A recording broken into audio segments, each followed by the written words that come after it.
Ladies and gentleman, ತಮಿಳುನಾಡಿನಲ್ಲಿ ಈಗ ದಳಪತಿ ವಿಜಯ್ ಹವಾ ಜೋರಾಗಿದೆ. ಮೊದಲ ಪ್ರಯತ್ನದಲ್ಲೇ ಮುಖ್ಯಮಂತ್ರಿಯಾದ ಏಕೈಕ ನಟ ಅನ್ನುವಂತಹ ಹೆಗ್ಗಳಿಕೆಗೆ ಪಾತ್ರರಾಗಿದ್ದಾರೆ. ಸಿನಿಮಾ ಲೋಕದ ಬೆಳ್ಳಿ ತೆರೆಯಲ್ಲಿ ಮಿಂಚ್ತಾ ಇದ್ದಂತಹ ಚಂದ್ರಶೇಖರನ್ ಜೋಸೆಫ್ ವಿಜಯ್ ಈಗ ತಮಿಳುನಾಡಿನ ಆಡಳಿತ ಚುಕ್ಕಾಣಿಯನ್ನ ಹಿಡಿದಿದ್ದಾರೆ. ಈಗ ಇವರ ಮುಂದೆ 5 ಪ್ರಮುಖ ಸವಾಲುಗಳಿವೆ. ಯಾವುದು ಈ ಸವಾಲುಗಳು? ಈ ಬಗ್ಗೆ ಸಂಪೂರ್ಣ ಮಾಹಿತಿಯನ್ನ ನೀಡ್ತೇನೆ. ಎಸ್ ವೀಕ್ಷಕರೇ, ನೆಲ ಜಲ ಭಾಷೆಗಾಗಿ ಪ್ರಾಮಾಣಿಕ ಪತ್ರಿಕೋದ್ಯಮ. ನೀವು ನೋಡ್ತಾ ಇದ್ದೀರಾ ಫೋಕಸ್ ಟಿವಿ. ನಾನು ಪವಿತ್ರ.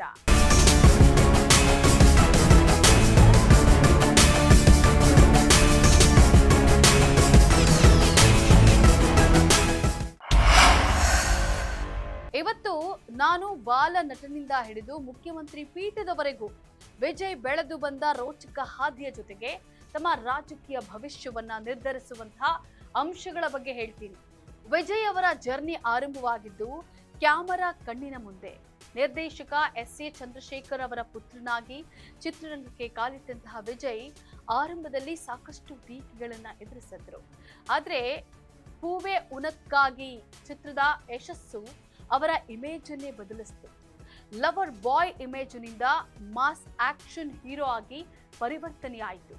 ಹಾಗೇನೆ ಗಿಲ್ಲಿ, ಪೋಕಿರಿಯಂತಹ ಬ್ಲಾಕ್ ಬಸ್ಟರ್ ಚಿತ್ರಗಳ ಮೂಲಕ ಕೋಟ್ಯಾಂತರ ಅಭಿಮಾನಿಗಳ ಹೃದಯವನ್ನ ಗೆದ್ರು. ಇವರು ಕೇವಲ ಮನರಂಜನೆಗೆ ಸೀಮಿತವಾಗಿರಲಿಲ್ಲ. ವಿಜಯ್ ಮಕ್ಕಳ್ ಇಯಕ್ಕಂ ಅನ್ನುವಂತಹ ಸಂಘಟನೆಯ ಮೂಲಕ ಅವರು ರಾಜಕೀಯಕ್ಕೆ ಬರೋ ಮೊದಲೇ ತಳಮಟ್ಟದಲ್ಲಿ ಕೆಲಸ ಮಾಡಿದ್ರು. ಕೊರೋನಾ ಸಮಯದಲ್ಲಿ ಸಹಾಯ ಮಾಡಿದ್ದು, ಪ್ರತಿಭಾನ್ವಿತ ವಿದ್ಯಾರ್ಥಿಗಳಿಗೆ ಸನ್ಮಾನ ಮಾಡಿದ್ದು ಅವರ ರಾಜಕೀಯ ಪ್ರವೇಶಕ್ಕೆ ಭದ್ರ ಬುನಾದಿಯನ್ನ ಹಾಕಿದೆ ಅಂದ್ರೆ தப்பாக. மக்கள் விரோத ஆட்சி நடத்துற ஸ்டாலின் சார் வேணுமா? மக்களை நேசிக்கிற விஜய் வேணுமா? அவ்வளவுதான் இந்த தேர்தலே. உங்க விஜய்க்கு, உங்க அண்ணனுக்கு, உங்க தம்பிக்கு, உங்க பிள்ளைக்கு. 2024ರಲ್ಲಿ ತಮಿಳಿಗ ವೆಟ್ರಿ ಕಳಗಂ ಪಕ್ಷದ ಘೋಷಣೆಯಾದಾಗ ಎಲ್ಲರೂ ಕೇಳಿದ ಪ್ರಶ್ನೆ ಒಂದೇ. ಡಿಎಂಕೆ ಮತ್ತು ಎಐಡಿಎಂಕೆ ಅನ್ನುವಂಥ 2 ದೈತ್ಯ ಮರಗಳ ನಡುವೆ ವಿಜಯ್ ಅನ್ನುವಂಥ ಗಿಡ ಬೆಳೆಯೋಕೆ ಸಾಧ್ಯವೇ ಅಂತ. ಆದ್ರೆ 2026ರ ಚುನಾವಣಾ ಫಲಿತಾಂಶ ಎಲ್ಲರ ಲೆಕ್ಕಾಚಾರವನ್ನ ಉಲ್ಟಾ ಮಾಡಿದೆ. ವಿಜಯ್ ಅವರು ತಮ್ಮ ಪಕ್ಷದ ಸಿದ್ಧಾಂತವನ್ನ ಜಾತ್ಯತೀತ ಸಾಮಾಜಿಕ ನ್ಯಾಯ ಅಂತ ಹೇಳಿ ಘೋಷಿಸಿದ್ರು. ಅವರು ಪೆರಿಯಾರ್, ಅಂಬೇಡ್ಕರ್ ಮತ್ತು ಕೆ ಕಾಮರಾಜ್ ಅವರ ವಿಚಾರಧಾರೆಗಳನ್ನ ಅಳವಡಿಸಿಕೊಂಡಿರೋದು ಮತ್ತು ಬಲಪಂಥೀಯ ರಾಜಕೀಯವನ್ನ ವಿರೋಧಿಸಿರೋದು ಯುವ ಸಮೂಹ ಮತ್ತು ತಳಮಟ್ಟದ ಮತದಾರರನ್ನ ಸೆಳೆಯೋಕೆ ಮುಖ್ಯ ಕಾರಣವಾಯಿತು. ಮತ್ತು ತಮಿಳುನಾಡಿನಲ್ಲಿ ದಶಕಗಳಿಂದ ಕೇವಲ 2 ದ್ರಾವಿಡ ಪಕ್ಷಗಳ ನಡುವೆ ಅಧಿಕಾರ ಹಂಚಿಕೆ ಆಗ್ತಾ ಇತ್ತು. ಆಗ ವಿಜಯ್ ಅವರು ಭ್ರಷ್ಟಾಚಾರ ಮತ್ತು ವಂಶ ಪಾರಂಪರ್ಯ ರಾಜಕೀಯದ ವಿರುದ್ಧ ಧ್ವನಿ ಎತ್ತಿದ್ರು. ವಿಶೇಷವಾಗಿ ಅವರ ಪ್ರಣಾಳಿಕೆಯಲ್ಲಿದ್ದಂತಹ ಮಹಿಳೆಯರಿಗೆ ಉಚಿತ ಬಸ್ ಪ್ರಯಾಣ ಮತ್ತು ನಿರುದ್ಯೋಗಿ ಪದವೀಧರರಿಗೆ ಮಾಸಿಕ ಭತ್ಯೆಯಂತಹ ಯೋಜನೆಗಳು ಮಹಿಳೆಯರು ಮತ್ತು ಯುವಕರನ್ನ ಪಕ್ಷದತ್ತ ಸೆಳೆದವು. ವಿಜಯ್ ಅವರ ಸಿನಿಮಾಗಳು ಮತ್ತು ಅವರ ವೈಯಕ್ತಿಕ ವ್ಯಕ್ತಿತ್ವ ಮಹಿಳಾ ಮತದಾರರಲ್ಲಿ ದೊಡ್ಡ ಗೌರವವನ್ನ ಹೊಂದಿದೆ. ಅವರು ಕೈಗೆತ್ತಿಕೊಂಡಂತಹ ಶಿಕ್ಷಣ ಮತ್ತು ಆರೋಗ್ಯಕ್ಕೆ ಸಂಬಂಧಿಸಿದಂತಹ ಸಮಾಜ ಸೇವಾ ಕಾರ್ಯಗಳು ಮಹಿಳೆಯರ ಮನಗೆದ್ದುವು. ಬೆಲೆ ಏರಿಕೆ ಮತ್ತು ಕುಟುಂಬದ ಸಮಸ್ಯೆಗಳಿಗೆ ಪರಿಹಾರ ನೀಡೋ ಭರವಸೆಗಳು ಮಹಿಳಾ ಮತದಾರರು ಹೆಚ್ಚಿನ ಸಂಖ್ಯೆಯಲ್ಲಿ ವಿಜಯ್ ಪರವಾಗಿ ನಿಲ್ಲುವಂತೆ ಮಾಡಿವೆ.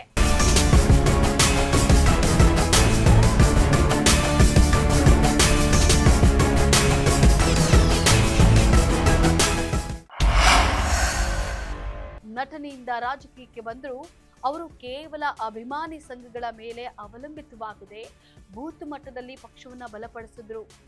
ವಿಕ್ರವಾಂಡಿಯಲ್ಲಿ ನಡೆದಂತಹ ಅವರ ಮೊದಲ ಬೃಹತ್ ಸಾರ್ವಜನಿಕ ಸಮಾವೇಶವು ಅವರ ಸಂಘಟನಾ ಶಕ್ತಿಯನ್ನ ಇಡೀ ದೇಶಕ್ಕೆ ತೋರಿಸಿಕೊಡ್ತು. ದ್ವಿಭಾಷಾ ನೀತಿಗೆ ಅಂದ್ರೆ ತಮಿಳು ಮತ್ತು ಇಂಗ್ಲಿಷ್ಗೆ ನೀಡಿದ ಬೆಂಬಲ ಮತ್ತು ತಮಿಳುನಾಡಿನ ಸಾಂಸ್ಕೃತಿಕ ಅಸ್ಮಿತೆಯನ್ನ ಉಳಿಸುವಂತಹ ಅವರ ಪಣವು ತಮಿಳು ಮತದಾರರ ಭಾವನಾತ್ಮಕ ಬೆಂಬಲವನ್ನ ಪಡೆಯೋಕೆ ನೆರವಾಯಿತು. ಕೇಂದ್ರ ಸರ್ಕಾರದ ಮೇಲೆ ರಾಜ್ಯದ ಹಕ್ಕುಗಳಿಗಾಗಿ ಒತ್ತಾಯಿಸಿದ್ದು ಅವರ ರಾಜಕೀಯ ನೆಲೆಗಟ್ಟನ್ನ ಮತ್ತಷ್ಟು ಗಟ್ಟಿ ಮಾಡಿತು.